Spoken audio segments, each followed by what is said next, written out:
right. Ayo. Hello, Fantastics. It's Mr. Clintastik, and I am back with more um, Duskmourn set reviews, starting with black today.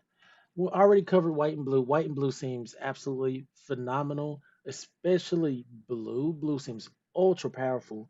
I can't wait to see how that goes in limited. All right. I had the wrong title earlier. It said Bloomberg limited set review, but we are in Duskmourn House of Horror set review. So let's just begin. Uh-oh. All right. In black, we have Valgavoth Terror Eater. It's a 9 mana, 6 generic, 3 black, legendary creature, Elder Demon, mythic, flying and lifelink with ward, sacrifice 3 non-land permanents. If a card you didn't control will be put into an opponent's graveyard from anywhere, exile it instead. During your turn, you may play cards exiled with Valgavoth. If you cast a spell this way, pay life equal to its mana rather than pay its mana cost.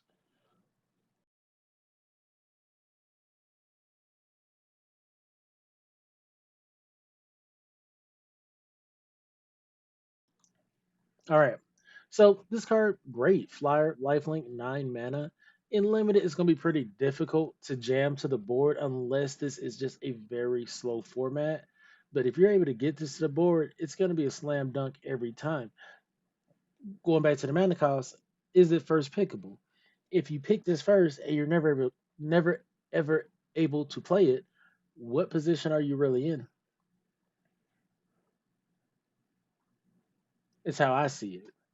So I think it's a powerful spell, maybe to see play in other formats, but limited, even though it's mythic, 9/9 flying lifelink, I think it needs a lot of help to even make it to the board. Maybe you can, recur it from the graveyard with some kind of graveyard shenanigan. Who knows?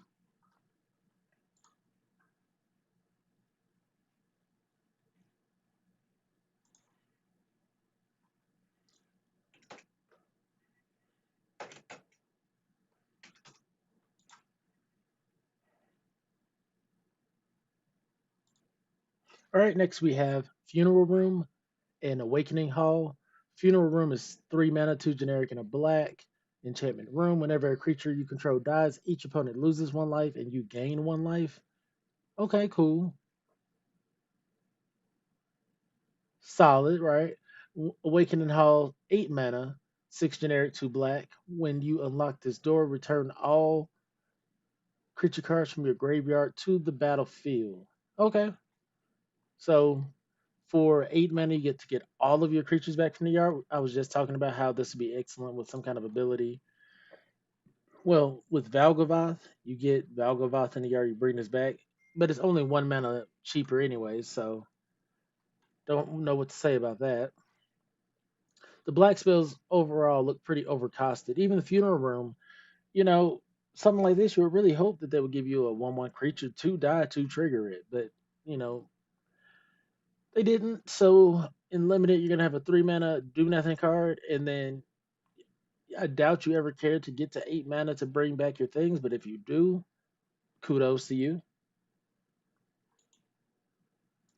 Next, we have Meat Hook Massacre 2. It is a 4 black mana double X spell, legendary enchantment, mythic. When it enters, each player sacrifices X creature. You are a player, so you'll be sacrificing your thing with it if you have anything on the board. Whenever creature you control dies, you may pay 3 life. If you do, return that card under your control with a finality counter on it. Okay, there's some combo potential there, I guess. Whenever a creature an opponent control dies, they may pay 3 life. If they don't, return that card under your control with a finality counter. That's pretty strong. Wow. I'm guessing that's why the mana cost is so high. That's pretty potent. They're giving us a lot of overcosted spells, though, in my opinion. Like going back to blue from yesterday, we had several spells 5 mana, 3 mana that, does something pretty significant, 3 mana, very significant, 3 mana, 3 mana, 2 mana. Like there's a lot of blue things. 6 mana here, but at the same time, it's like, do I really want to play that? So right now, black is just seeming a bit overcosted. even though the abilities seem really, really cool. Next, we have Unholy Annex and Ritual Chamber. Unholy Annex is 3 mana, 2 generic, and a black. At the beginning of your end step, draw a card. If you control a demon, each opponent loses 2 life and you gain 2 life. Otherwise, you lose 2 life. Okay, so at the end of each turn, you draw a card. No questions asked, you know. And if you don't control the demon, it's the downside, but if you happen to do it, you're actually going to get some benefit. The other side is Ritual Chamber, 5 mana, 3 generic, 2 black. Whenever you unlock this door, create a 6/6 black demon creature token with flying. So that's just a 5/5 demon. No, a 5 mana 6/6 demon with flying. Solid, right? You play this on turn three, play this on turn five. Draws you a card for what? A couple turns, then generates you a demon that gains you the life back that you lost. I like that play design. Now, is it first pickable? I don't think so. And when I'm discussing limited, in a lot of cases, I'm talking about what I'm trying to pick first, what I'm trying to like go into for a strategy. Something like that, I don't think it would be it. Even though it's solid, I would just have to test it out. Like I'd like to get my removal plays, my immediately evasive threats, but I mean, I guess this is just a in day 5 mana 6/6 flying demon. That's not bad. That can be unlocked later if you need it to. Unholy Annex might be one of the better black cards I've seen for limited with its versatility as a room. I like it. Next, we have Unstoppable Slasher, 3 mana, 2 generic, and a black. Creature, zombie, assassin, rare. Death Touch, whenever it deals damage, combat damage to a player, they lose half their life rounded up. Jesus. When it dies, if it had no counters on it, return it to the battlefield under its owner's control with 2 stun counters on it. Why did they do this? Like, there's no difficult way to get it to the board. You just play it for 3. It has Death Touch. They could have slapped Menace on it. They would have been really OP then. This is, in my opinion, a limited bomb. I get this out. You don't remove my thing. I remove your thing. Now you're at 10. Wait, no, because you deal what? 2 damage with it, you with its normal power. Then they're at 18. They take 9, so they're at 9.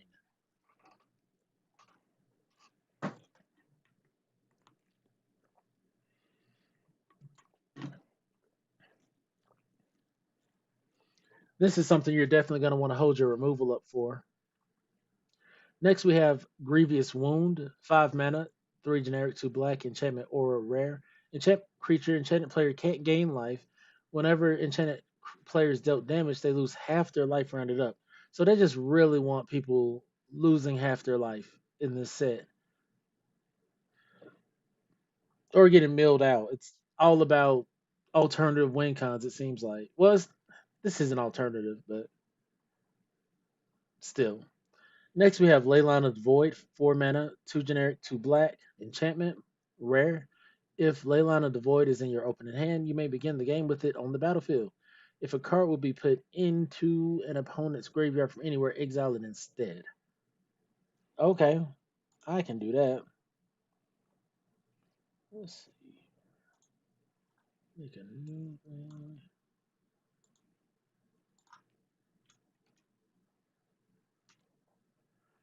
Once again, that's for me. It's not like first pickable. It's just something. Thing looks cool. It's interesting. It's a reprint. Sorry, just sharing my stream to my socials. It was all about that social media.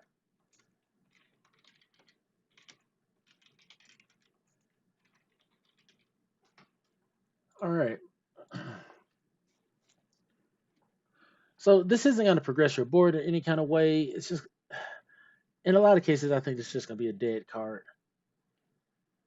Demonic Council, 2 mana, 1 generic, and a black. Sorcery rare. You can search your library for a demon card, reveal it, put it in your hand, shuffle. Has delirium. If there are four or more card types among cards in your graveyard, instead search your library for any card, put it into your hand, then shuffle. People really love these tutor effects.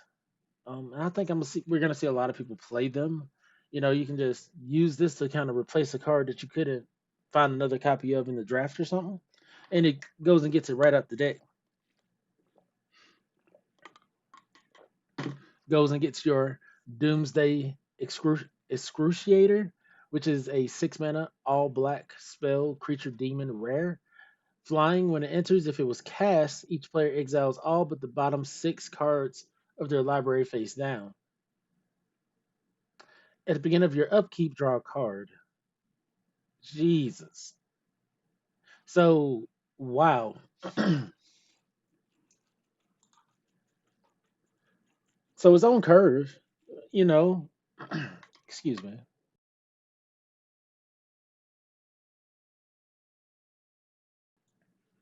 It's definitely on curve, no questions asked.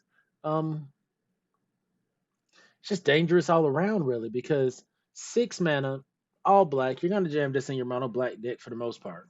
It's on the touchdown. It's a flying 6/6, but it's not like d- doing damage immediately. I guess at this point in the game, you would hope that they have enough life lost already that this is significant, and you're gonna remove a lot of their threats, but you're removing all your plays as well. I'm a little scared of Doomsday Excruciator. I'm gonna have to I'm gonna have to play with it and find out. I might play with it and then I get milled out because of its own effect. Because you get 2 cards a turn, so that leaves you with 3 turns to try to do something about this.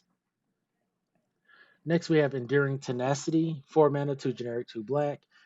Enchantment creature Snake Glimmer rare.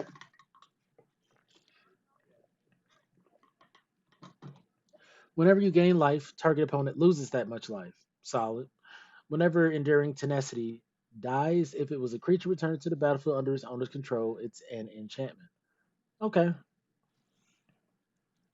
Okay. 4 mana, 4/3. Not something to write home about. 4/4 would have been a little bit better.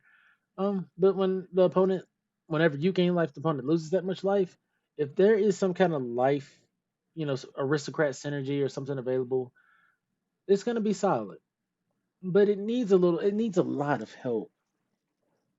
That's what I'm seeing with some of these cards, whereas other cards don't really need as much help to get through.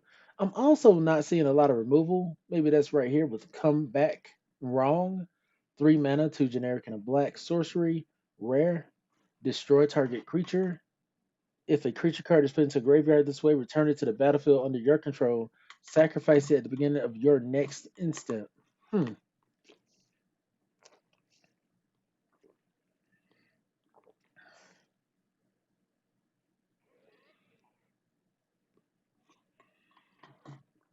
That's interesting. That's going to make a lot of ETBs really scary because I'm going to probably want to run each and every one of these comeback rounds that I get.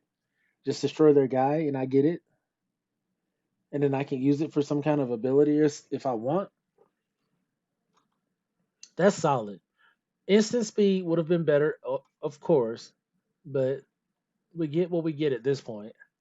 Next, we have Let's Play a Game. Oh ho ho! We got some Jigsaw references. Got 4 mana, 3 generic, and a black sorcery. Uncommon, Delirium. Choose one. If there are four more card types among cards in your graveyard, choose one or more instead. Creature your opponent control gets -1 until end of turn. -1, -1. Each opponent discards 2 cards. Each opponent loses 3 life, and you gain 3 life. And it's for 4 mana.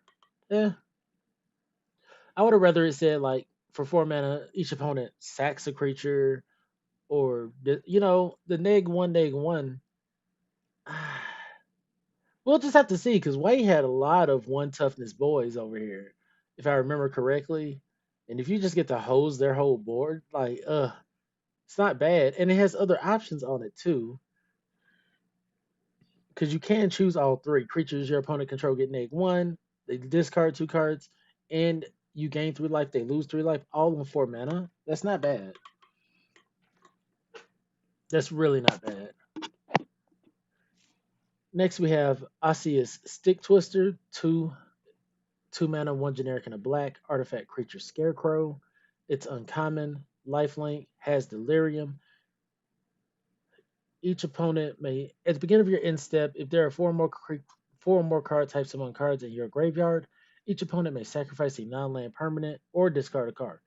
Then Osseous Stick Twister deals damage equal to its power to each opponent who didn't sacrifice a permanent or discard a card this way. That's interesting. It's a lifelink boy. I was mentioning some of these strategies want lifelink. And this is a lifelinker that's incentivized to deal combat damage. No, no, no, never mind.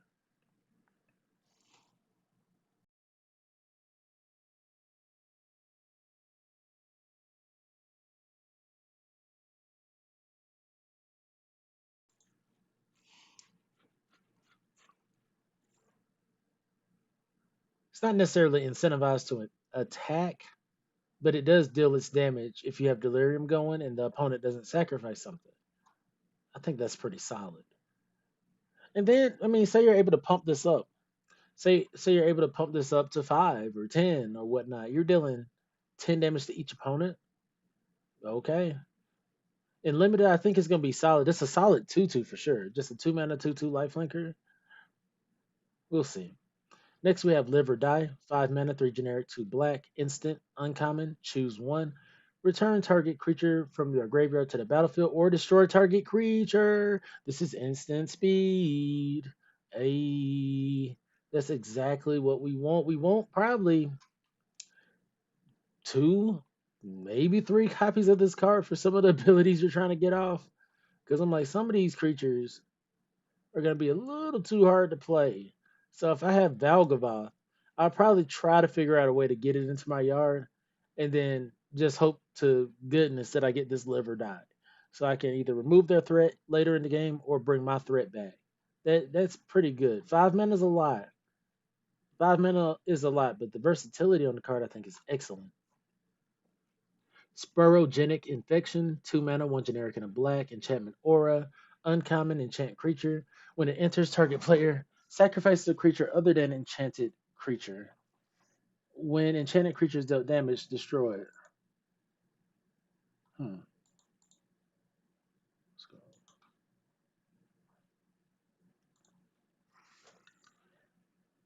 Okay.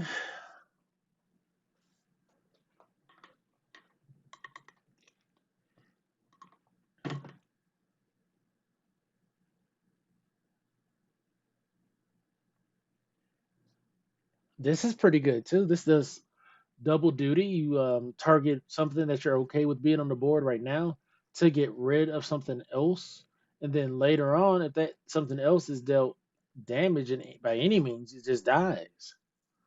That's really good. Withering Torment, 3 mana, 2 generic and a black. Instant, destroy target creature or enchantment. You lose 2 life. Boom. Thank you. We need things like this. Instant speed, destroy target creature. Next, we have Vile Mutilator, 7 mana, 5 black, 2 generic. Wait, 5 generic, 2 black, creature demon, uncommon. As an additional cost to cast a spell, sacrifice a creature or permanent. Flying Trample enters, each opponent sacrifices a non token enchantment, then sacrifices a non token creature. It's a 6/5. Ah, 7 mana is an awful lot. It's just too much. I'm gonna have to see if Green's gonna provide some kind of way to get to these very, very high cost mana requests or demands.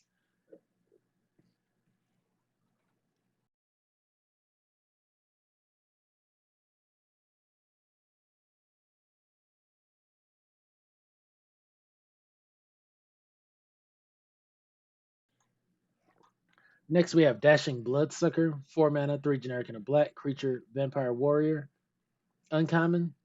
Now, I will say it is kind of cool. They bring in like these retro looking black fellas through in this plane. I don't. Is this like a nod to the '80s or something, like Michael Jackson's Thriller or something? I don't know, but Yeah, it's giving me kind of like thriller vibes with the sunglasses and everything. And whenever it has eerie, whenever an enchantment you control enters, and whenever you fully unlock a room, it gets plus 2/0 and gains lifelink until end of turn. 4 mana 2/5, nothing to write home about. Next we have Popular Egotist, 3 mana, 2 generic and a black creature human rogue. Uncommon, you can pay 2, generic and a black, sacrifice another creature or enchantment. It gains indestructible until end of turn. You tap it. Whenever you sacrifice a permanent, target opponent loses 1 life and you gain 1 life. So this is something that easily pairs with what was the card? Come back wrong. You know, you kill the thing, cool. It comes back over to your side of the board, right? And then you can sacrifice it, give this indestructible. And when you sacrifice a permanent, which would be theirs, you gain a life and they lose a life. Solid. Next we have Commune with Evil, 3 mana, 2 generic and a black sorcery. Look at the top 4 cards of your library, put one into your hand, the rest into your graveyard, gain 3 life. We only get one card off of this? Balderdash.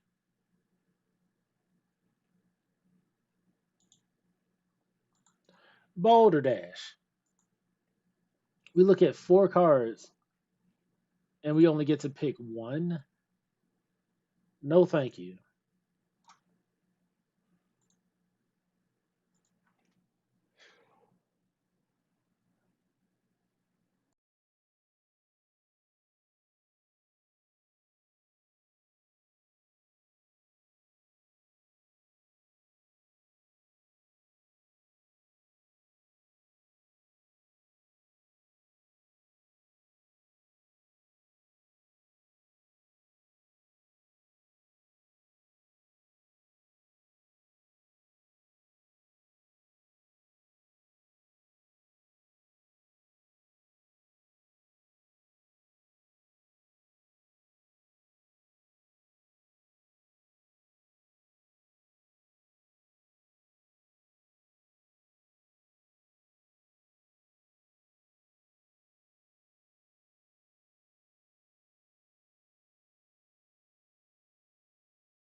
All right, I had to go get a cough drop. I was like, what is going on with my voice? Anyways,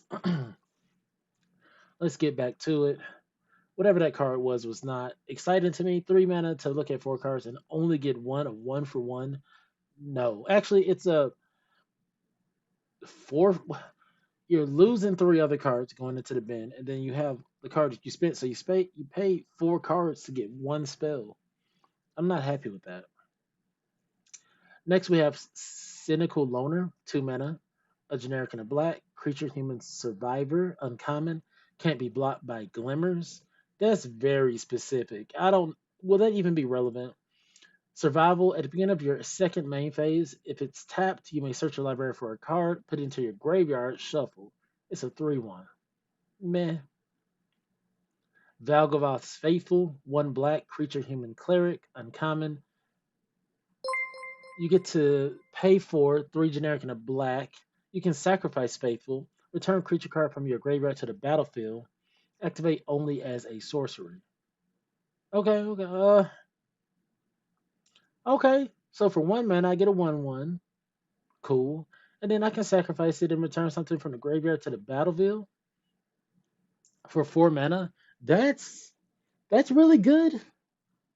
Like if you're able to put some of these big beefy boys in the bin, you're gonna be happy to play Valgavoth's Faithful to bring them back for 4 mana and save like what 3 to 4 mana on the cost. Next we have Nowhere to Run, 2 mana, 1 generic and a black enchantment, uncommon. Flash whenever it enters target creature and opponent controls gets -3/-3 until end of turn. Creature your opponent control can be the targets of spells or abilities as though they did not have hexproof. Word abilities of those creatures don't trigger. Oh, That's some wording right there. Why did they have to go after hexproof? Why did they have to go after ward? They just didn't care. This is flash enchantment. This can be bounced around. Say I kill your creatures. This stays on the board. I find a way to bounce this back to hand. Use it again. Yeah, I like that a lot. 2 mana, especially. Yeah, you're gonna see me probably play as many copies of Nowhere to Run as possible. Next, we have Merc Leech, 2 mana, one generic and a black. Creature Leech, common. Whenever an enchantment you control enters, and whenever you fully unlock a room, each opponent loses 1 life. And it's a 2/2. Solid. Spectral Snatcher, 6 mana, 4 generic, 2 black. Creature Spirit, common. Has Ward, discard a card. And Swamp Cycling, 2. It's 6/5. I think the swamp cycle. Well, the cyclers are gonna be just easy includes. If I'm playing black, white, blue, whatever my cyclers are, I'm most likely gonna run them. Helps me get cards out of my deck, and there are cards to play later. I really like that. Next, we have Enosh, Eno. How do I even say it? Innocuous Rat. Creature rat common. When it dies, manifest dread.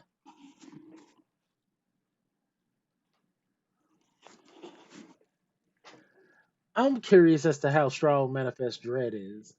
That's kind of going to be a determining factor on how much I play it. Next, we have Resurrected Cultist, 3 mana, 2 generic and a black. Creature, human cleric, common. Delirium, two generic, 2 black. Return Resurrected Cultist from your graveyard to the battlefield with a finality counter on it. Activate only if there are 4 or more card types among cards in your graveyard and only as a sorcery. 3 mana, 4/1. When we get 3 mana, I mean, 2 mana, 3/1s isn't overly exciting. And even its recursive abilities, like it has to have delirium to do it. Meh. Murder, classic, 3 mana, 1 generic, 2 black, instant, common, destroy target creature. Boom, we want those. Appendage Amalgam, 3 mana, 2 generic, a black, enchantment creature horror, flash. Whenever it attacks, surveil 1/3/2. Surveil is a way to get those things in your yard.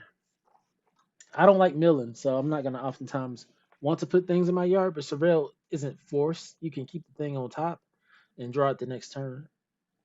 Next, we get have Given to Violence, 2 mana, 1 generic and a black, instant, common. Target creature gets +2/+2 and gain lifelink until end of turn. Your aristocrat decks are gonna want those. Final Vengeance, black, sorcery, common. As an additional cost to cast this spell, sacrifice a creature or enchantment, exile target creature. I'll probably run a few of those with the limited amount of removal I'm seeing. Next, we have Fear the Dark, 5 mana, 4 generic and a black. Enchantment creature Nightmare. When it attacks, if defending player controls no glimmers, it gains menace and death touch until end of turn. Okay, that's pretty powerful. 5 mana, 5/5 menace is nothing to just gloss over. Next, we have Fanatic of the Harrowing, 4 mana, 3 generic and a black. Creature, human cleric, common. When Fanatic of the Harrowing enters, each player discards a card. If you discarded a card this way, draw a card. Meh. It's a 2/2 especially. That's not like that's not. I don't think that's good. 4 mana for a 2/2 that allows me to draw a card, discard a card, or discard draw should have been a 4/2. Next, we have Fear of Lost Teeth, black enchantment creature nightmare, common.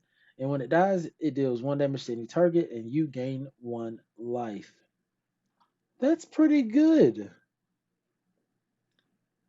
You have 5 of these in your deck. 5 of them die. That's 5 damage and 5 life to you. So that's like a 10 damage differential on a common spell. I like. So overall with black, I think it's okay. I don't think it had as many just instant excite cards. Like what card was that? It was like the three mana guy here. The Mind Skinner, 3 mana, can't be blocked on a 10-1. Like everything I'm saying is exciting. It's a legendary enchantment creature, nightmare. And if a source, not just it, a source you control would deal damage to an opponent, prevent that damage, and each opponent mills that many cards. So, I mean, direct damage dealing things, just dealing combat damage, I feel like this is a more effective way of winning the game than even the opponent losing half the life. So right now, if I had to rank them, I would put blue at the top for me. As far as being exciting, I would probably put white next as being like consistent with some. No, I don't know. Black had a lot of good interactive plays, which is oftentimes the case. So it might be blue, black, white right now for me. All right, let's continue into red. Actually, I'm gonna take a quick break and then go into red.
All right, we are back going into red for our limited review.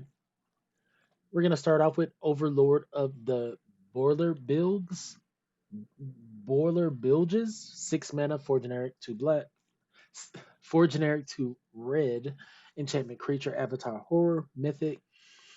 Has impending 4. That's 2 generic, 2 red. If you cast this spell for its impending cost, it enters with 4 time counters. And it isn't a creature until the last is removed. At the beginning of your end step, remove a time counter from it. Whenever Overlord of the Boiler Bilges enters or attacks, it deals 4 damage to any target. Oh, wow.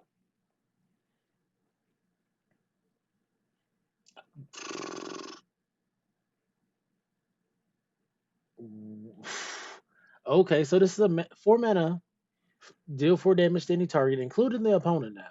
That can just win the game. And then after 4 turns, it's just a big 5/5 that whenever it attacks is just repeatedly doing damage. And honestly, it's only 6 mana to play. 7 mana is really just out the way. 5 mana is kind of like, okay, that's about where I want to the sweetest of spots for big spells. 6 mana for something huge is great. I won't press. 9 mana is ridiculous. Anyways, this is really, really good. 4 mana, probably blow up your best thing. And then in 4 turns, I'm gonna start blowing up all your things. Jesus. That's disrespectful. Yikes. All right, next we have Charred Foyer and Ward Space. This is a room. Charred Foyer, 4 mana, three generic and a red. At the beginning of your upkeep, exile the top card of your library. You may play it this turn. For 4 mana, that's kind of trash.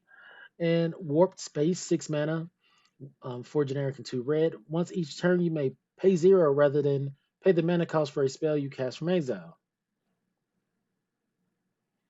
Like the flavor, but it's slow. I'm gonna be beat to sleep before I get to play this card. Like I'm gonna be absolutely crushed. Next we have the Roller Crusher Ride. It is a 3 mana X card. Um, that's a two generic, a red X legendary enchantment mythic, has delirium. If a source you control would deal non-combat damage to a permanent or player, while there are four or more card types among cards in your graveyard, it deals double that damage instead. When the roller crusher ride enters, it deals X damage to each of up to X target creatures. So for 4 mana, it can deal one damage to each creature and scales up. So 5, 2, 6, 3. Eh. Oh, it doesn't do it to each creature. It's X damage to each of up to X target creatures. There's so many conditions here that I don't like. I don't know if I even play that card. It'd be cool to see. I might play it just like that's one thing I'm getting to in limited. Playing some cards just to see if I like them, see how they play for me. Next, we have Screaming Nemesis. It's a 3 mana, two generic, and a green creature spirit mythic. Haste. When it's dealt when it's dealt any kind of damage, it deals that much damage to any other target. If a player is dealt damage this way, they can't gain life for the rest of the game. It's a 3/3. Why are they doing like what? Like in a lot of cases, this isn't gonna matter. Like not every player is gonna be gaining life. But to just tack this on, somebody was in the office that day and it was like, yeah, I'm tired of lifelink. Huh? I'm tired of life game. I'm tired of playing games and they just gaining life on. They probably played Bloomborough with all that food going on, and you think you're gonna try to win the game, and next thing you know, they're gaining 3, 6, 9, 12 life on you. Sheesh, I wish I would have had Screaming Nemesis for that. That would have been wonderful. But anyways, jeez. 3 mana, 3/3 with haste. When it's dealt damage, it deals that much damage to any other target. This is crazy. Enduring Courage, 4 mana, two generic, two red, 4 mana total. Enchantment creature, dog, glimmer. It's rare. Whenever another creature you control enters, it gets +2/0 and gains haste until end of turn. Oh, the other creature gets +2/0 and gains haste. Oh wow. When enduring courage dies, if it's a creature returned to the battlefield under its owner control, it's an enchantment. This is a 3/3. So this is a 4 mana 3/3 that gives all my creatures like ETB haste 2/0. Okay. No, I'll take it. Next we have Leyline of Residence, 4 mana, two generic, two red, enchantment. Rare. If it's in your opening hand, you may begin the game with it on the battlefield. Whenever you cast an instant or sorcery spell that targets only a single creature you control, copy that spell. You may choose new targets for the copy. So I don't think this is gonna play well in limited, but there was a 3 mana like red white card I used to love to play. I could not think of the name for the life of me, but it was so good. And I just see and I'm sure it's a commander card at this point. I'm sure we're gonna feather. That's what it was. It was feather. If this isn't already in feather decks, it's gonna be because it doubles up all those. What feather does is like basically let you replay your things, like your pump spells. You get more value out of them because if feathers on the board, you get to play them again. Well, this is just gonna double them up, and you have the chance to play it for free. Sheesh. Let's see. Let's see.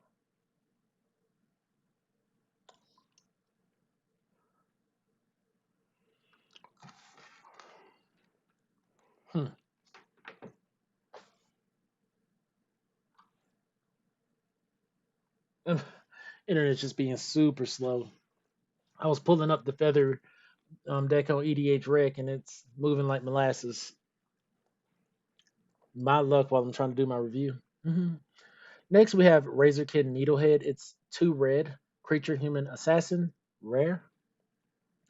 Razor Razorkin Needlehead has first strike during your turn, and whenever an opponent draws a card, Needlehead deals 1 damage to him. It's a 2/2. And that's not even whenever it draws a card each first turn. It's whenever they draw a card in general. That's pretty dope.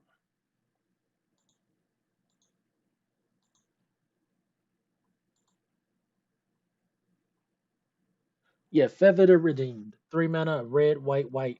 Whenever you cast an instant or sorcery spell that targets a creature you control, exile a card instead of putting it into your graveyard as it resolves. If you do, return it to your hand at the beginning of the next end step. I mean, I think that's great. I think that's great. And I think that Leyline of Resonance is going to be there. And I'd probably like red for me is one of those love hate relationships.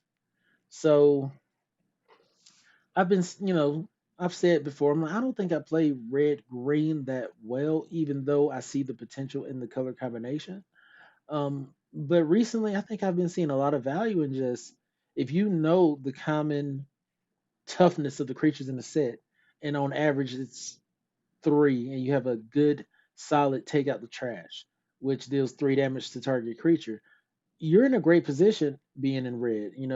But if you're in a position where it's like most of the creatures are coming down on turn 2 from on the other side, and it's like, oh, but for whatever reason this is a 4 toughness or something like that, and you or they're 3 toughness and you're sitting with 2 damage, you're really hurting. So I think there's a lot of just reading the set overall, understanding like the competition, what kind of toughness you're dealing with, that can make red and even green with the fight spells stand out a little bit better for me. Next, we have Fear of Missing Out. It's 2 mana, 1 generic and a red, enchantment creature nightmare, rare. When it enters, discard a card, then draw a card. Has Delirium. Whenever it attacks for the first time each turn, if there are 4 more cards in your graveyard, untap target creature. After this phase, there's an additional combat phase. It's not bad. Especially in limited, you're going to give me 2 combat phases? What? What cared about combat phases earlier?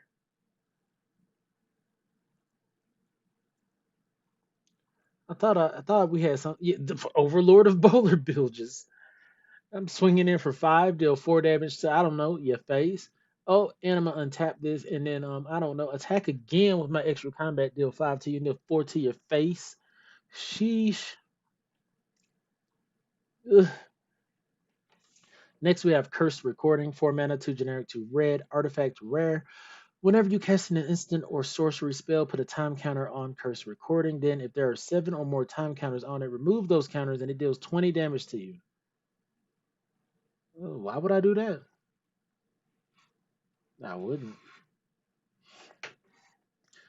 Tap, when you cast an instant or sorcery spell this turn, copy that spell. You may choose new targets for the copy.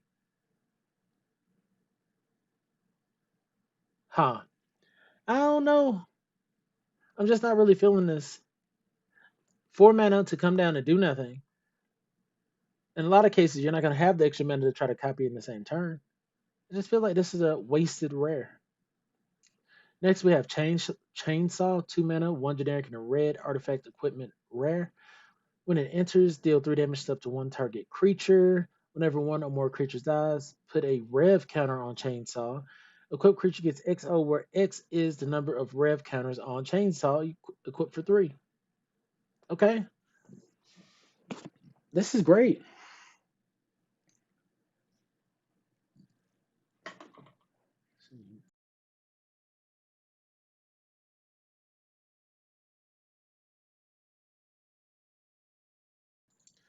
Yeah, this is great. It's a 2 mana, 3 damage spell that can equip to your creatures and basically like be like, okay, cool. For every creature that died, this gets pumped up. I love the flavor of this card, and I'm probably gonna play a lot of it paired with that 2 mana guy that negs something. Because these aren't instants and sorcery. These are things that can be bounced or reused somehow. I'd love to see a way to do it.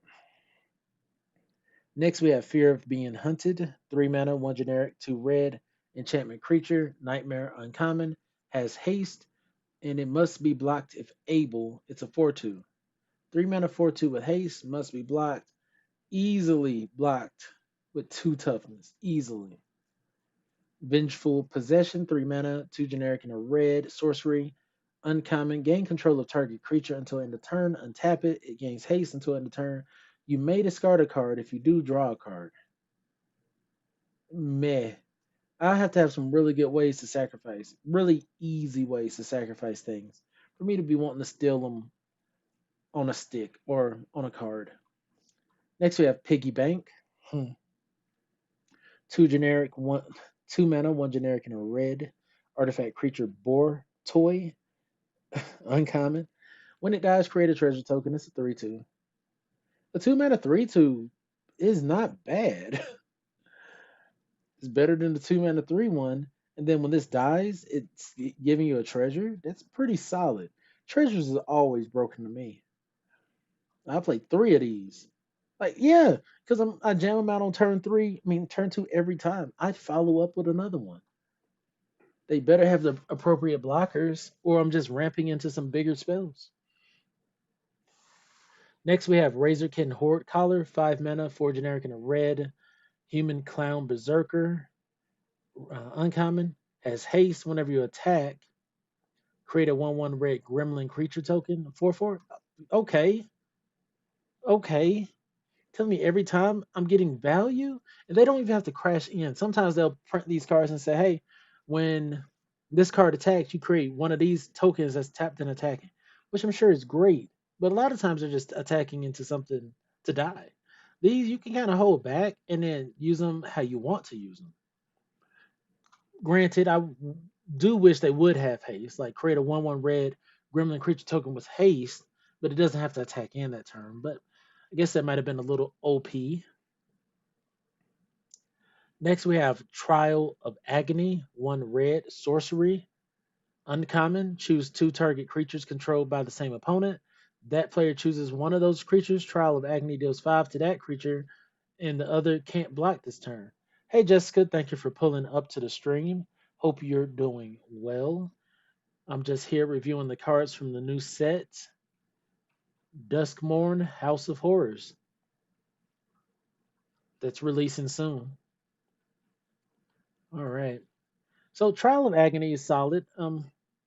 You're gonna deal 5 damage to something. So if they have 2 good things on the board, they're cooked. They got to get rid of one of them. The more creatures they have, the no, because it's only between 2. So you get to choose their 2 best things. They have to basically kill one of them, and then the other one can't block. I like Trial of Agony. Ah, but what if they only have one creature on the board? That could be a problem. Diversion Specialist, 4 mana, 3 generic, and a red creature, human wizard, uncommon with menace. Pay 1, sacrifice another creature or enchantment, exile top card of your library, and you may play it this turn. It's a 4/3. These aren't, I mean, I'm liking menace more, but I typically like it on my early game creatures, like 1, 2, and 3. By the time I'm playing a 4 mana menace creature, I'm not too happy about that value, unless maybe it's flying or gave me some like incredible value as soon as it entered the battlefield. Next, we have a irreverent irreverent gremlin. They gotta stop giving us these tongue twister like words for these cards. They're just magic cards. They're just cardboard games. Irreverent. I have never said that in my life. 2 mana, 1 generic, red creature, gremlin, uncommon with menace. Okay, 2 mana, menace. What I just say. I prefer my menace creatures to come in turn 1, 2, or 3. Whenever another creature you control enters with power 2 or less, you may discard a card. If you do, draw a card. Do this only once each turn. That's a very effective boy right there. That's really nice. 2 mana, 2/2 with menace, so it's swinging in.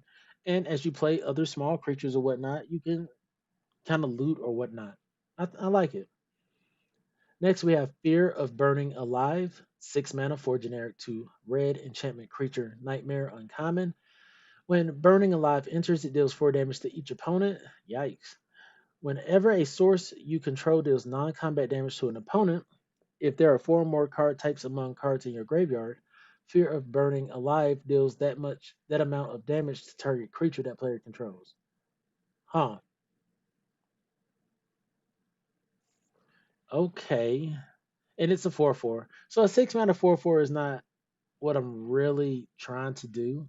Honestly, at this particular stage in playing, I'd probably want to play a 6 mana deal 4 to target creature. Maybe. I guess if I know I can drive home enough damage, this is solid. Just instantly win the game. 4 damage to each opponent. And if you can bounce this recurrent, it's gonna really hurt. So I like it. I just some of these higher cost spells, I'm like, will they fit? Will we have time to play them? Or will this be an aggressive set? I think in white still has some aggressive spells over there that I think can kind of undercut these other strategies outside of blue. Blue strategies are pretty um mid range, I guess. Like by the time you get into turn 3 and 4, if you're not stopping it from what I'm seeing, you're gonna be in the world of hurt. White can probably get started on same turn 2, whatnot, even turn 1. But will it be aggressive enough to undercut these strategies that have these really high costing 7 mana boys? I just don't know yet. 6 mana boys.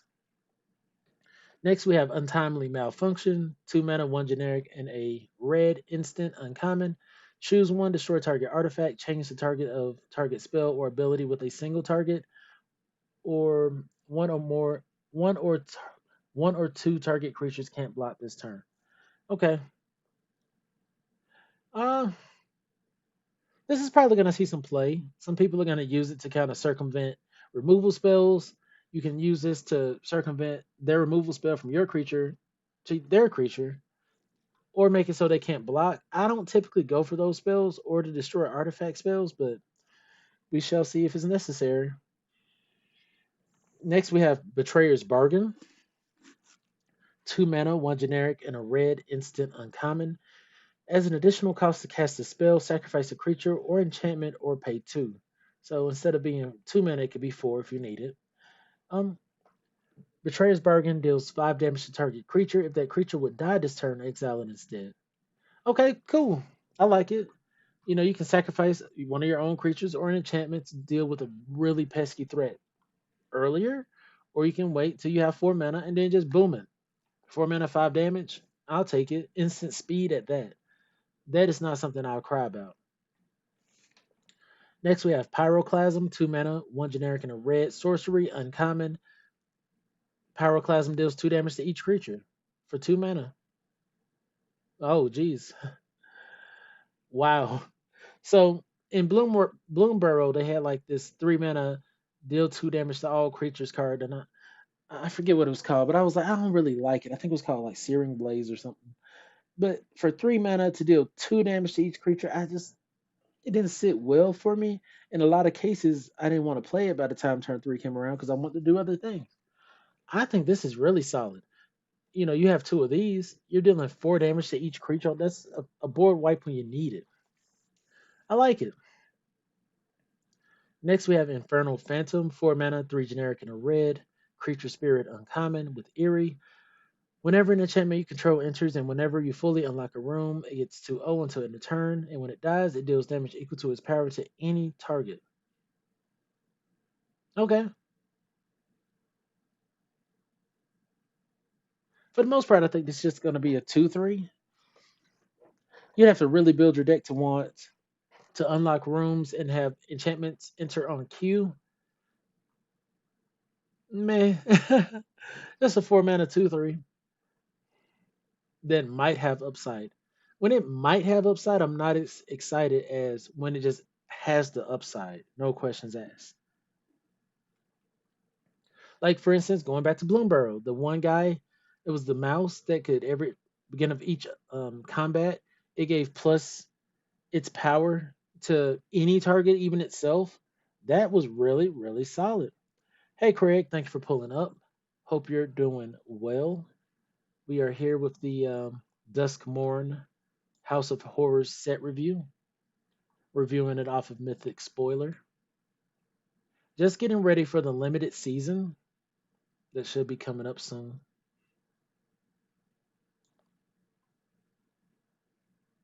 And where were we? We were on down the list here.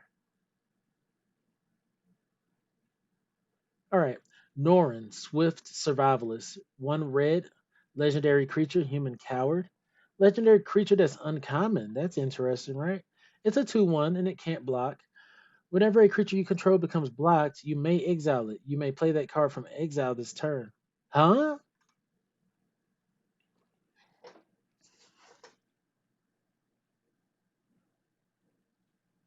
So if I have a low drop that I really just want to get the value off again,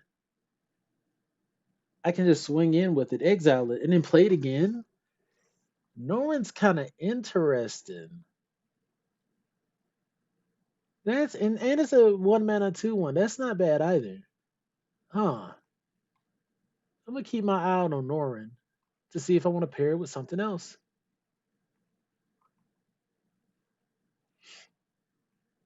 Next we have Rampaging Soul Rager, 3 mana, 2 generic, and a red creature spirit, common. It gets +3/0 as long as there are two or more unlocked doors among rooms you control. It's a 1/4, 3 mana, 1/4 isn't. I'm not excited. Hidden bombs? I don't know if I can call them hidden bombs, Craig, but if I had to call out a bomb, I think blue has this one I think is just really exciting. Um, the Mind Skinner, 3 mana, it can't be blocked. It's a 10/1, and if a source you control would deal damage to an opponent, prevent that damage, and each opponent mills that many cards. I think that's tough. Sheesh. And even in black, I mean, straight up, uh, enchanted players dealt damage, they lose half their life rounded up. They can't gain life. That's okay, but I think there's one other that's a bit better. It's 3 mana creature. Here it is, Unstoppable Slasher, 3 mana, 2/3 with Death Touch. It deals combat damage to a player. They lose half their life rounded up. When it dies, if it had no counters on it, return to the battlefield under its owner's control with 2 stun counters on it. I think that's really solid. A 3 mana that can just boom your life away to 9. Sheesh. So I think that's what's really gonna set this, set up in a sense, are these little creatures that can just override the game, can take away half your life, can take away essentially half your library. I think those are going to be really powerful. Yeah, and with recursion, yeah. So those are the things I have my eye out on right now. Next, we have Rampaging. Oh, I already talked about Rampaging Soul Rager. It's just a 3 mana 1/4. I probably won't play it. Next, we have Ragged Playmate or Ragged Playmate, 2 mana, 1 generic, and a red artifact creature toy, common. You can pay 1 tap. Target creature with power 2 or less can't be blocked this turn. It's a 2/2. I like little abilities like that. This I think these are consistent. Is how I see them.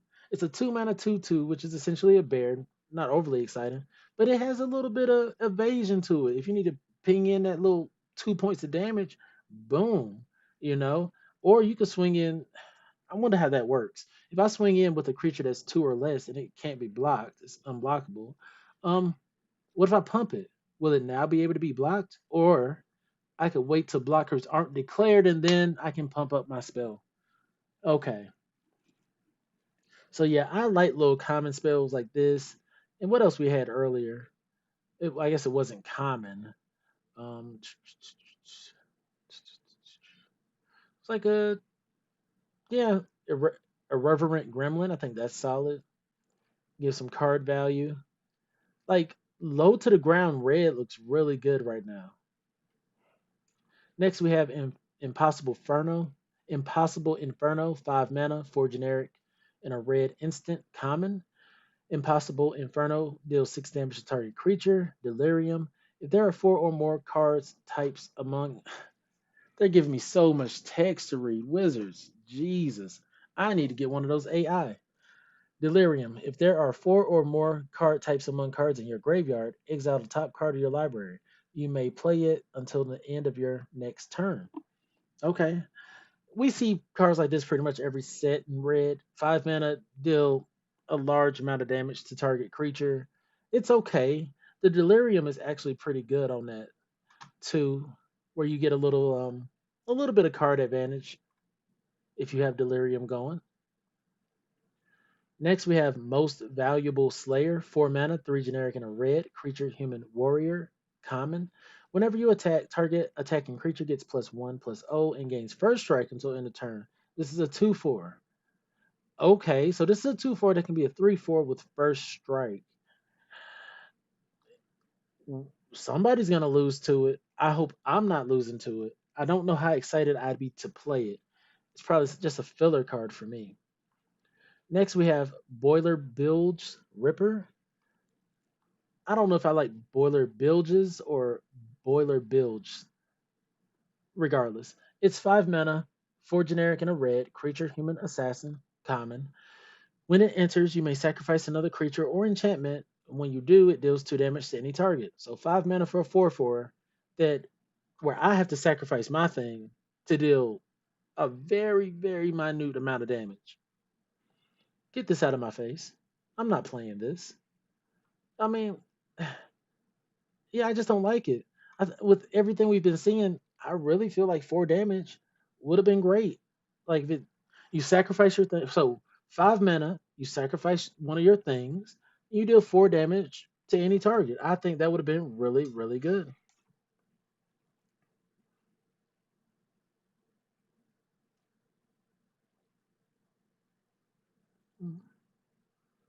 One moment.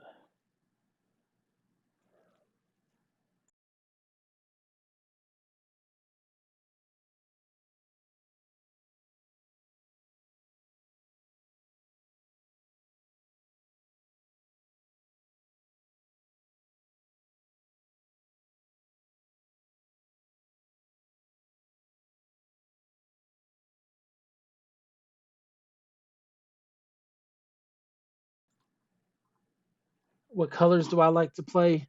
I like to personally play like the cards that have the best removal. So I typically gravitate towards black. I typically gravitate towards white, but recently red has been really good with just instant speed, deal the appropriate amount of damage to the target that I want. So yeah, it's kind of dependent on where the solid removal is for limited. And I've been playing Commander recently. I've been playing a lot of red, white, a lot of green, blue, mono blue, stuff like that. Uh, my favorite color overall would probably be blue. This one I have the mono color in. Although I don't like the fact that it doesn't have like a lot of solid just get rid of cards other than just gain control. I do like gain control. Anyway, I could talk about that kind of stuff all day. Let's go back to it. So, Boiler Bilges Ripper, not excited about. Right? Ravenous Chupacabra was way better. Hand that feeds 2 mana, 1 generic and a red creature mutant common. Delirium. Whenever hand that feeds attacks while there are four or more card types among cards in your graveyard, it gets +2/+0 and gains menace until end of turn. It's a 2/2. Huh? So a 2 mana 2/2 that can be a 2 mana 4/2 menace. That's a lot of value to play early. Next, we have Grab the Prize, 2 mana, 1 generic and a red sorcery, common. As an additional cost to cast a spell, discard a card, typical. Draw 2 cards. If the discarded card wasn't a land card, Grab the Prize deals 2 damage to each opponent. Hey, mono red is solid now.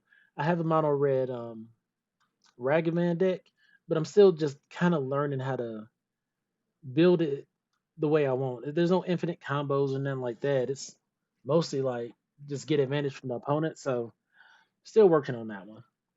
Now with grab the prize, I kind of like it. Um, it's drawing you cards, and if you didn't discard a land, which I'm probably gonna always do, It deals 2 damage to each opponent. That incremental damage is gonna play out well for a lot of people. Next, we have Glassworks in Shattered Yard. It's a room enchantment. Glassworks is 3 mana, 2 generic and a red. When you unlock this door, this room deals 4 damage to target creature and opponent controls. Okay, so 3 mana, 4 damage. I like this room already. I like it already. And for 5 mana, Shattered Yard. At the beginning of your end step, this room deals 1 damage to each opponent. Slow but steady, I guess. It's a mana sink. It's not gonna do anything immediately unless they're at 1 point of damage. The way the rooms work is you get to unlock either of them as you play them. So you can unlock the glasswork side for 3, and this will still be a locked room over here. Or if for 5, you could play the Shattered Yard for 5, and glassworks will be unlocked. And for the mana cost of the locked room, you get to unlock it. So if I'm understanding correctly, you can play this card here for 8 and have both doors come out unlocked. But even if you can't, you can at least bring one of them to the board and then just simply unlock the other.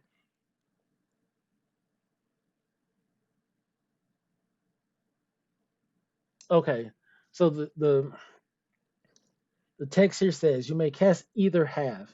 That door unlocks on the battlefield. As a sorcery, you may pay the mana cost of a locked door to unlock it. So I was wrong. You can't pay both sides to bring it out all at once.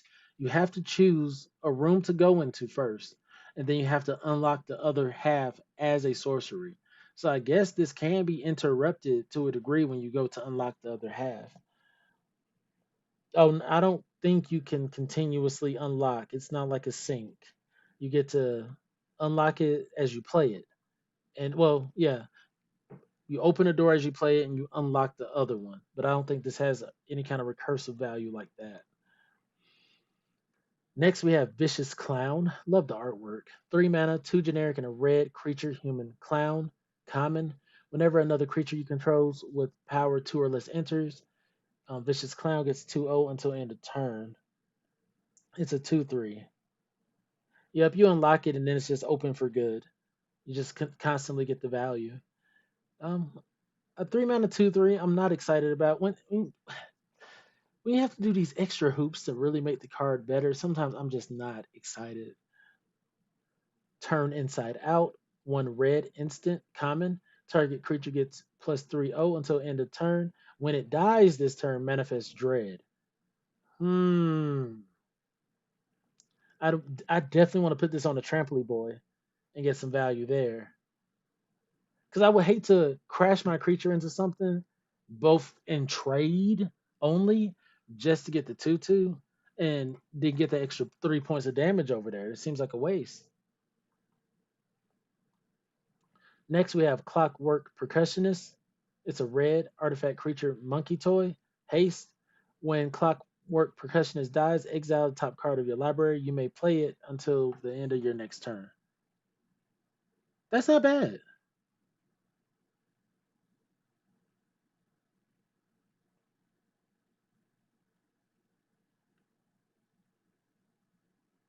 Let me see something.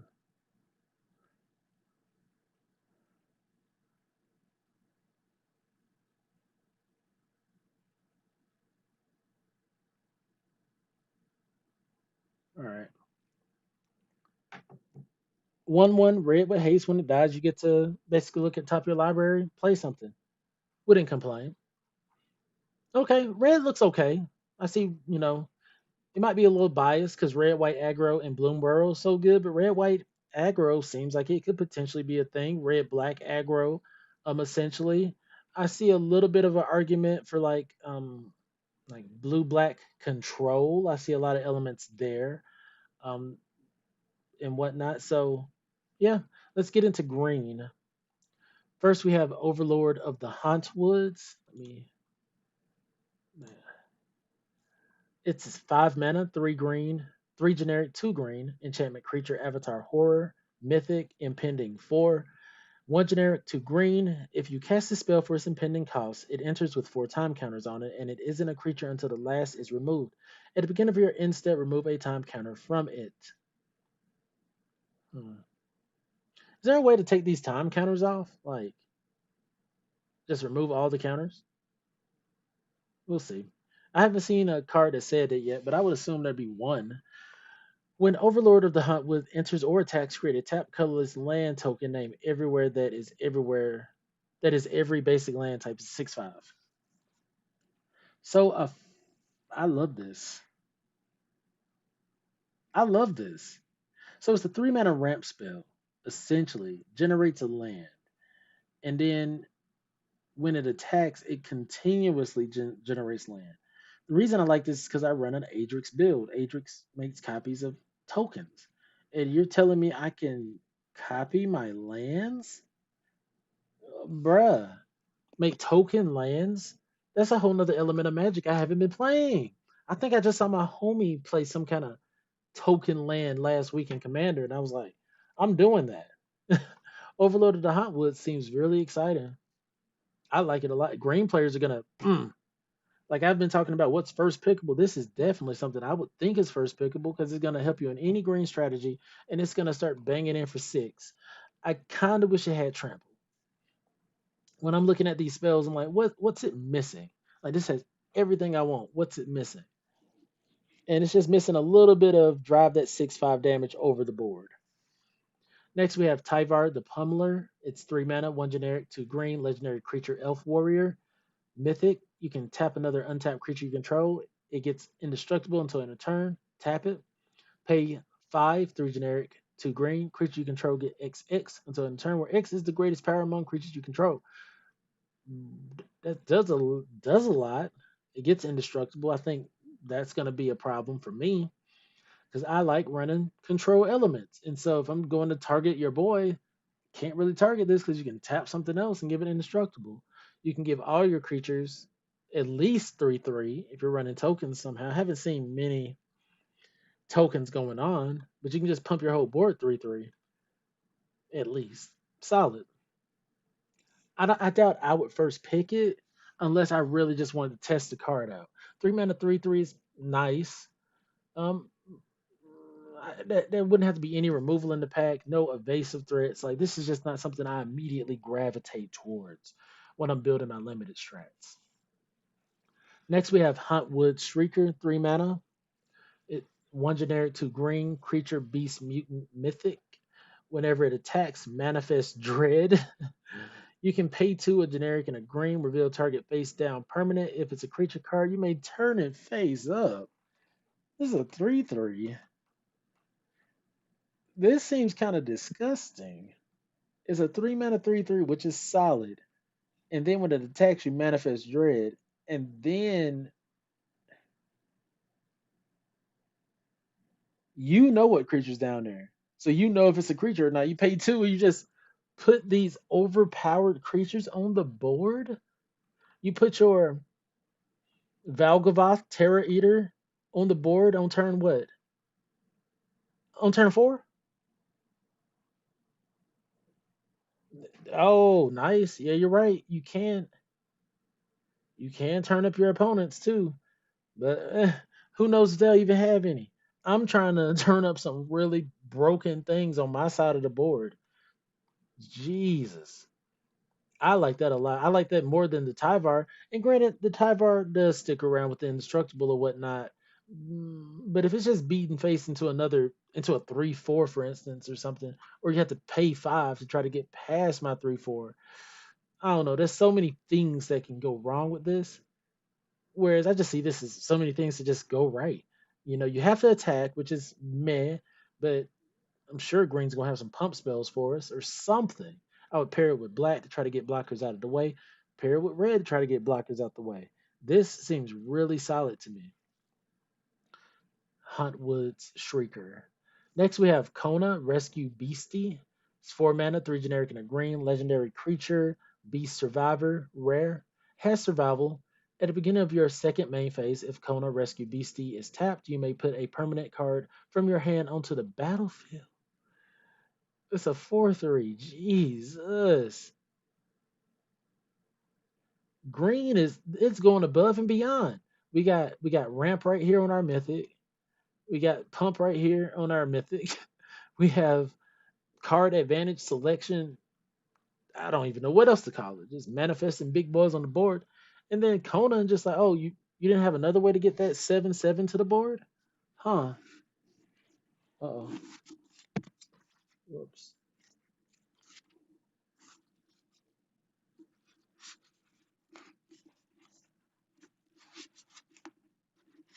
Uh, Sorry, had a technical malfunction. But yeah, Conan's gonna help you put all your big bads onto the board. You swing in with this. If it's or you use it for convoke, you do anything to make this be tapped, and you're just putting a big bad onto the board. Got to get rid of this guy. Next, we have Enduring Vitality, 3 mana, 1 generic, 2 green. Enchantment creature, Elk Glimmer. It has Vigilance. Creatures you control have tap at a mana of any color. When it dies, if it's a creature returns to the battlefield under its owner's control, it's an enchantment. So this is another 3 mana, 3/3 that's like, hey, yeah, we really know that you there's nowhere you're playing those other big spells. Yeah. We didn't check the mana cost on some of these things, and it's just not happening without some help. And green is coming with the help. Ramp, free play essentially, free play essentially, ramp, all in your top spells here. Yeah, I like that they come back as enchantments as well. So green's looking strong in the sense of its support ability. If they have consistent support ability throughout all of green, I'm probably going to try to pair it with any color that I can just to make sure I can play my colors. I hope this isn't one of those 5 color nonsense decks sets where you just play every color just to get the value. Next, we have Valgavoth's Onslaught. It's double X in green. Sorcery, rare. Manifest Dread X times, then put X 1/1 counters on each of those creatures. Bruh, what? These abilities are crazy. So for 5 mana, I'm getting 2 manifest creatures that are 3/3s that are going to keep those 2 counters when I flip them up. Leyline of Mutation, 4 mana, 2 generic, 2 green, enchantment, rare. If it's in your opening hand, you may begin the game with it on the battlefield. You may pay 5 colors, white, blue, black, red, green, rather than pay the mana cost for spells that you cast.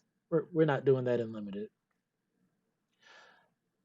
Balustrade Worm, 5 mana, 3 generic, 2 green, creature, worm, rare. This spell can't be countered, has trample and haste. Oh, Jesus. It has trample and haste. It looks like one of the creatures from Beetlejuice, one of the sandworms. It has delirium. You can pay 2 green. Return Balustrade Worm from your graveyard to the battlefield with a finality counter on it. Activate only if there are 4 or more card types among cards in your graveyard and only as a sorcery. 5 mana, Tramply Hasty Boy is exactly what I want. And you're telling me later in the game I can bring it back for you to deal with again? Yes. Yes. Next, we have Hedge Shredder. 4 mana, 2 generic, 2 green, artifact vehicle, rare. When it attacks, you may mill 2 cards. I don't like to mill myself. Whenever 1 or more lands are put into your graveyard from the battlefield, put them onto the battlefield tapped. You can crew this for 1. It's 5/5. Vehicles have been kind of weak to me in limited. Vehicles have often come down and kind of done nothing, even though they had cool abilities. We had one, I believe, that could put land on the board. This is another one that could put land on the board, and it's a 5/5. But honestly, for me to want to play it, it would have to say like haste and trample on it, like the last one did. Haste and trample on a vehicle is not bad, especially if it can come down and be a creature for a turn. Eh, and it doesn't even do it when the ETBs, like if it said when it ETBs or attacks like some of the other cards, the value would go up. I'm probably never playing this unless, you know, One of my viewers are like, "Hey, we'll give a draft donation just for you to play this card here, because otherwise it looks pretty dead." Crew one is kind of nice, but by the time turn four gets here, I'm gonna have what, two mana guys, three mana guys. I don't know, and I still gotta wait for a whole nother turn to even. I don't know. Uh, I just doubt I play it. I see the potential, but I doubt I play it. Next, we have Cathartic Parting. Two mana, one generic and a green, sorcery, uncommon. The owner of target artifact or enchantment an opponent controls shuffle it into their library. You may shuffle up to four target cards from your graveyard into your library. Huh. This is gonna this is gonna be able to target some of these big boy creatures, right? Enchantment creature, enchantment creature, enchantment creature, enchantment creature. I think we're gonna honestly that card might prove to be a little bit better. I hate that it's sorcery, but you can put one of their, really good guys back in their library. That's even better than just putting it back in their hand. Yeah, you're right, Craig. This artifact would bring fetch lands back, but I'm strategizing for limited, and that seems like a lot of wheel spinning for little value. Yeah, this is just gonna get blown up. I'm just gonna be unhappy. With cathartic parting, I can see it having a little bit of play, and it kind of puts cards back in your graveyard. So it depends on how late in the games we are intending to get in this set. If we get to some late games, that's going to be great.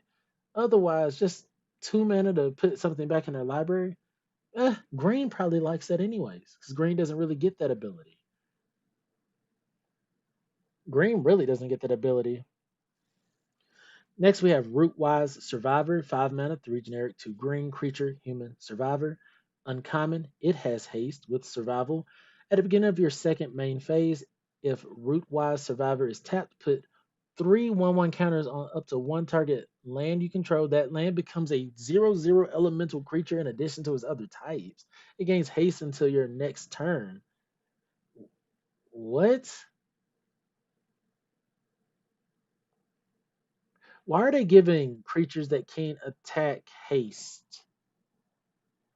Yeah, survival is pretty cool. A lot of those abilities are stacked. This can't activate until second main phase. And you put counters on it. Why would it gain haste if maybe they're anticipating you getting an extra combat phase or something? But a 5 mana 3/4 with haste is not the worst. It's not the best. 5 mana 5/5 with haste and trample is great. What makes this card better is the survival and being able to generate these elemental creatures every turn that can really overtake a game. Next, we have Wicker Folk Thresher, 4 mana, 3 generic, and a green artifact creature scarecrow, uncommon with delirium. Whenever Wicker Folk Thresher attacks, if there are four or more card types among cards in your graveyard, look at the top card of your library. If it's a land, you may put it on the battlefield. If you don't put the card on the battlefield, put it in your hand. It's a 5/4. That's now I like this way better than I like this head shredder, especially for limit. It's a 4 mana 5/4. It doesn't have any kind of condition like can't attack or block alone or blah blah blah. It has a natural delirium cost, and it just triggers. Like it doesn't have to attack or block or nothing. It just triggers. I like this a lot. It gives you card advantage, gives you ramp for 4 mana at that, and a big body. Wickerfolk Thresher's solid. Defiant Survivor, 3 mana, 2 generic, and a green creature human survivor. Uncommon with survival. At the beginning of your second main phase, if Defiant Survivor is tapped, manifest Dread, it's a 3/2. We haven't seen a lot of convoke creatures. I think if my memory serves me correctly, we only had one, which is the Wandering Rescuer. This is the only convoke creature I believe I've seen. I'm not I'm not dogging on Head Shredder. It's a comparison. It's kind of a basic comparison for my discrepancy with it, because it's like I have to do all that to get that value versus do so much little to get this value. Now, in other formats, I can see this being solid, and playable. But right now, I'm looking for immediate card value, and I really like that Wickerfolk Thresher. I would love this Defiant Survivor. I would love a lot more of these survival cards if they would have gave us just a tad bit more Convoke. We also need a little bit more pump ability, like maybe when we get lower down into the green spells. Next, we have House Cartographer, 2 mana, 1 generic and a green creature, human scout survivor, uncommon, has survival. At the beginning of your second main phase, if House Cartographer is tapped, reveal cards from top of your library until you reveal a land card. Put that card into your hand and rest on the bottom of your library in a random order. It's a 2/2. Another solid card. These cards are just, the survival cards are really nice. They want you to attack. That's what they're saying, or find a way to get them tapped down.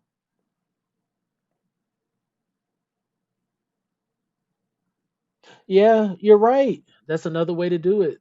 That really bumps Tyvar up a little bit. Because if I can, huh? This is just passive. So all my survival spells kind of just activate because I can just tap them. Aha, aha. Tyvar value just went up immensely because it's another way to just tap our creatures for free for this survival mechanic. I like that. Good call, Craig. Next, we have Under the Skin, 3 mana, 2 generic, and a green. Sorcery, Manifest Dread. You may return a permanent card from your graveyard to your hand. Okay, not overly exciting, but something to play. Overgrown Zealot, 2 mana, 1 generic, and a green. Creature, Elf, Druid, uncommon. You can add 1 mana of any color by tapping, or you can add 2 mana of any one color. Spend this mana only to turn permanents face up. It's a 0/4. Okay, nice little ramp boy there. Break the door down, 3 mana, 2 generic and a green instant. Uncommon, choose one, exile target artifact, exile target enchantment, or you can manifest dread. Solid. Here's Johnny. Next, we have Greenhouse. That's 3 mana. It's a room, actually. You have Greenhouse and Rickety, yeah, Rickety Gazebo. What? I used to go to this little gazebo by my school all the time, and it wasn't rickety, but I don't know. It just came to mind. Anyway, so greenhouse is 3 mana, 2 generic, and a green. Lands you control have tap to add 1 mana of any color. Okay, so this is uncommon. I'm getting a little frustrated because if this allows for like 5 color shenanigans, I'm gonna be very upset. The other side is Rickety Gazebo, 4 mana, 3 generic and a green. When you unlock this door, mill 4 cards, then return up to 2 permanent cards from among them to your hand. Hmm. It could have been a little bit better. Like lands you control can tap for any color. I think it's solid. Um, if you're trying to go multicolor, especially. But if it would have gave like some way to ramp right here, I think that card would have been chef's kiss. Next, we have Omnivorous Flytrap, 3 mana, 2 generic and a green creature plant with Delirium. Whenever Omnivorous Flytrap enters or attacks, if there are 4 or more card types among cards in your graveyard, distribute 2/1/1 counters among 1 or 2 target creatures. Then, if there are 6 or more card types among cards in your graveyard, double the number of 1/1 counters on those creatures. It's a 2/4. Enters or attacks, distribute 2/1/1 counters uh, among 1 or 2 target creatures, so it can target itself. Jesus. So it enters. It can put 2 counters on itself. Oh, only if it has delirium. Only if it has delirium. Okay. But still, if you have delirium going on, this is just going to touch down as a 3 mana 4/6 that can continuously grow.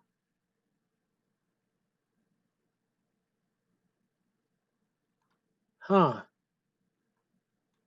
That that's strong. Right? That's super delirium. Jeez. Oh, all it needs is trample. All in it, and it's not even just doing it to itself. It can do it to other creatures. So you're spreading that power all across your board. Jeez. Next, we have Insidious Fungus. It's a green creature fungus, uncommon.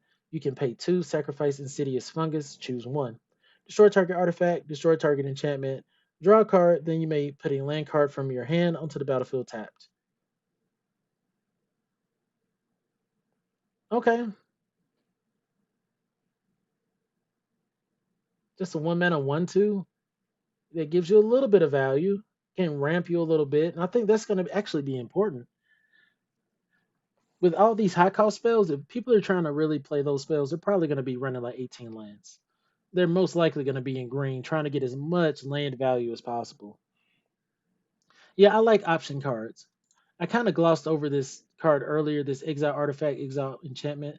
Honestly, I think this is going to be played, this break down the door, because there's going to be these enchantment creatures that can be exiled.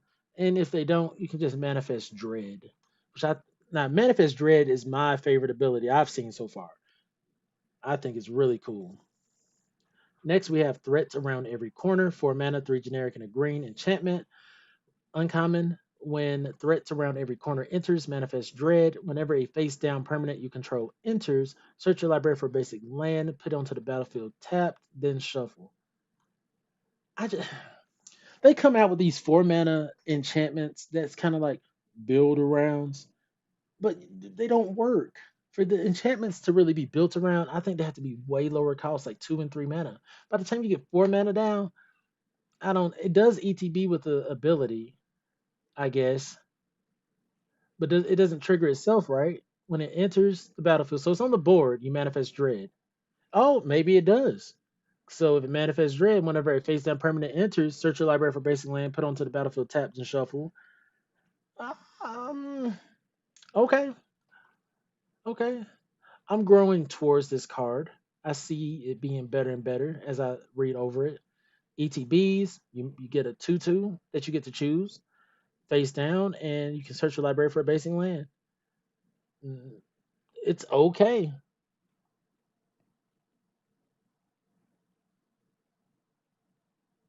Yeah, I think that threats around every corner looks really nice. Next, we have Altanek, the thrice called, 7 mana, 5 generic, and 2 green. Legendary creature, insect, beast, uncommon, trample. Whenever it becomes a target of a spell or ability an opponent controls, you draw a card. So they better be targeted at once.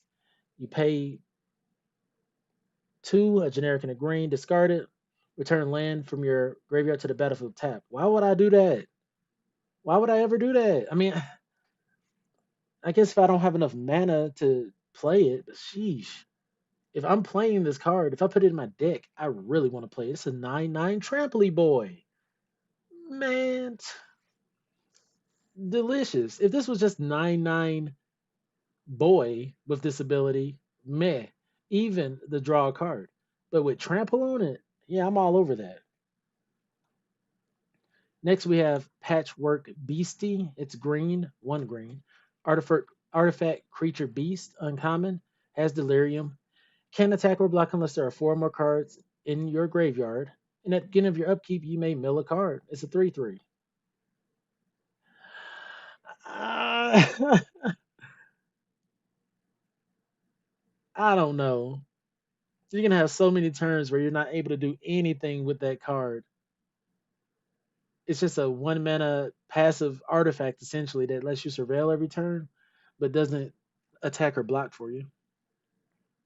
Next, we have Fanatic Strength, 3 mana, 2 generic, and a green. Enchantment Aura, common. Flash, enchant creature.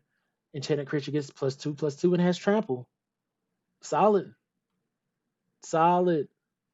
3 mana for a 2/2 enchantment that for 2/2 power isn't exciting, but it sticks and it throws trample on there. I like that a lot. Next, we have Manifest Dread, just straight up. 2 mana, a generic, and a green. Sorcery, Manifest Dread. I don't know if that's good enough to play on its own. That's the thing. It's like meh. There's a little bit of card selection and generate a 2/2, I guess. We'll see. Cryptid Inspector, 3 mana, 2 generic, and a green. Creature Elf Warrior, uncommon with vigilance. Whenever a face down permanent you control enters, and whenever Cryptid Inspector or another permanent you control is turned face up, you can put a 1/1 counter on Cryptid Inspector. It's a 2/3.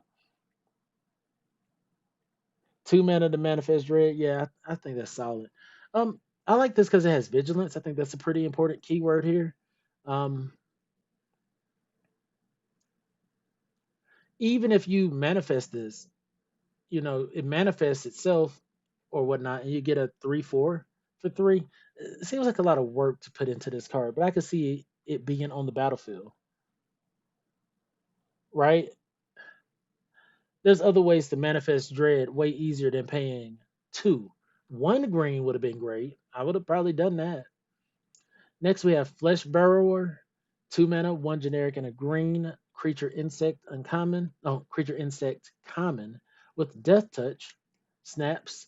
Whenever Flesh Burrow attacks another target creature you control gains Death Touch until end of turn. It's a 2/2. Okay, way to try to drive some damage on over. Maybe get through some big boys. But in green, I'm kind of hoping I got the big boys. Maybe I try to give something with First Strike, Death Touch. But I don't remember seeing a lot of First Strike. Anyways, 2 mana Death Toucher is going to stop a lot of attacks from coming your way at the very least. Cautious Survivor, 4 mana, 3 generic and a green. Creature Elf Survivor, common. Survival, at the beginning of your second main phase, if Cautious Survivor is tapped, you gain 2 life. It's a 4 mana 4/4. Solid. Yeah. Yeah, I think they should have definitely reconsidered the mana cost of this, but it might be for other, balancing for other formats outside of limited. Next, we have coordinated clobbering. It's a green sorcery. Wait, uncommon. Why is this uncommon down here? Anyway, coordinated clobbering, green sorcery, uncommon. Tap one or two target untapped creatures you control. They each deal damage equal to their power to target creature an opponent controls. Every survival deck is gonna want this. If you know you're running survival and you're wanting all those benefits, all that value, coordinated clobbering is excellent. It's getting you the survival benefit that you want by tapping the creature down for the second main phase. If you can attack in, obviously, and you can deal damage to creatures and opponent control. This is great. This is exactly what the survival deck wants, which might make it one of the better decks that I'm seeing so far. Yeah, yeah, that's really nice. Horrid Vigor, 2 mana, one generic and a green instant, common. Target creature gains Death Touch and indestructible until end of turn. Jesus Christ.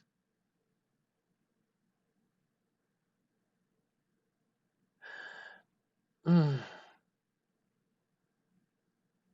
I'm pretty much only gonna want this on my Trampley boys, but still, I don't, I don't know how to evaluate this.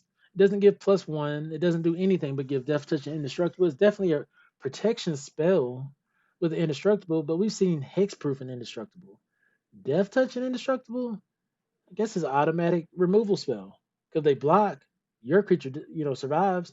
If you block, your creature survives, and theirs dies if they block. You get what I'm saying? This card's solid. Next, we have Bashful Beastie, 5 mana, 4 generic and a green creature beast common. When it dies, manifest dread. It's a 5/4. Could have used some trample with it. That's the thing. These big boys, they need some value. They need ways to push that damage across the board. Otherwise, I'm getting blocked by these 1/1s or 0/4s or whatever, and just giving the opponents extra time to bring their strategy together. I haven't been liking that. Next, we have Anthropede, 4 mana, 3 generic and a green creature insect common reach. When it enters, you may discard a card or pay two. When you do, destroy target room. It's a 3/4. Are rooms gonna be that potent? Like otherwise, this is a 4 mana 3/4 that with reach can be good, but not overly exciting for me. And we'll have to see if rooms are really a thing. I'm a sucker for like trample, menace, flying, like keywords that allow me to get, I don't like stalemates. I don't want a big board of creatures on the ground staring each other down and we are just not making no progress. And it really comes down to milling out or time, especially when you're at a LGS.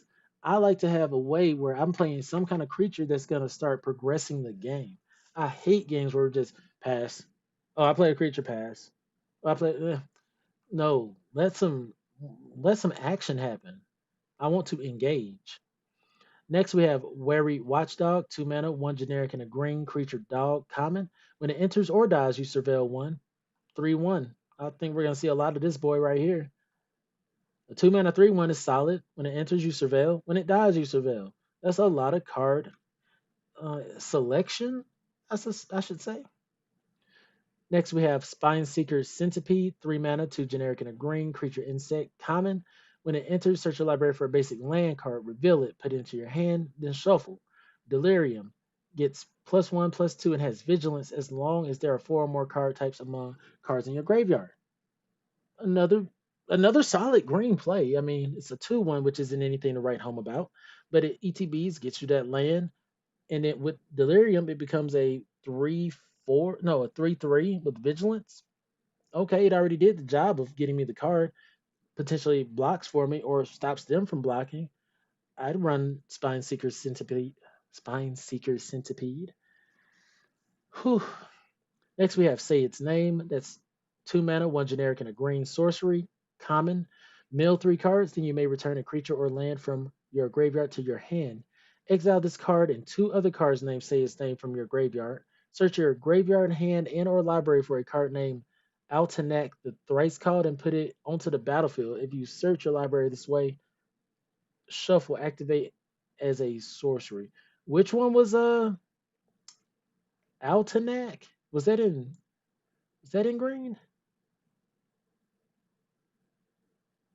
Feel like it was in red.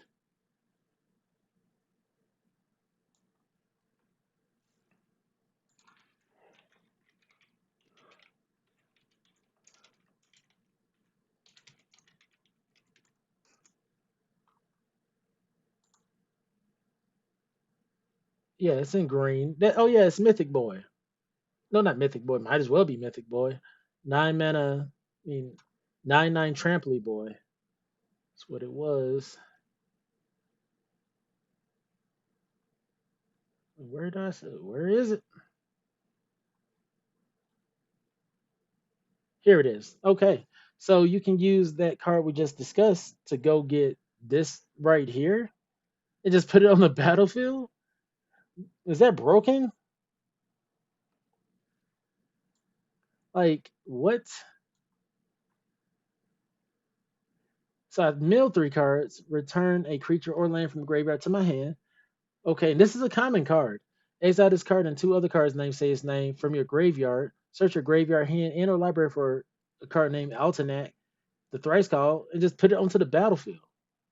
Come on. Now that's something I would try. If I get the opportunity, I would try to do that. I'm gaining value over time. And this is one of the few times you'll even hear me say that I would try a mill strategy because the goal is essentially just to get out Altanak anyways. And I'm putting cards in my hand or lands that I need. I can see it working. Next, we have Slavering Branch Snapper, 6 mana, 4 generic, and a green creature lizard, common, trample with forest cycling. It's a 7/6. 6 mana, 7/6 trample is amazing. Beetlejuice. Call it the Beetlejuice meta. Say its name 3 times, and you get Altanak, the thrice called. That's some flavor. Slavering Branch Snapper, though, I mean, it has forest cycling, so it helps you in the early game try to get your mana to the board, or at least, find your mana. And it's a 7/6 with trample. I love it. I think this is a staple for green. You want to run this. It's common. Yeah, you can run 3 of these and not even be upset. Next, we have Grasping Longneck. That's 3 mana, 2 generic, and a green enchantment creature horror. Common. Reach. When it dies, you gain 2 life. It's a 4/2. So a 3 mana 4/2 reach is a little bit better than this other boy. That was a 4 mana 3/4 reach, in my opinion. All right, that gets us through all the monocolored spells. And I'm gonna just say, I think I won't say there's an even distribution of power across the board, but I think there's a lot of potential for each color depending. I like to think of it from an angle of monocolor initially, and I still am kind of an avenue as far as creatures goes. I think blue just got them. I think blue has a lot still of just, or maybe I'm biased. Maybe blue doesn't have a multitude of solid creatures, but I think a couple of these guys like the Mind Skinner and Silent Hall Creeper really um, earned a place in my mind with how good they are. Like that's crazy.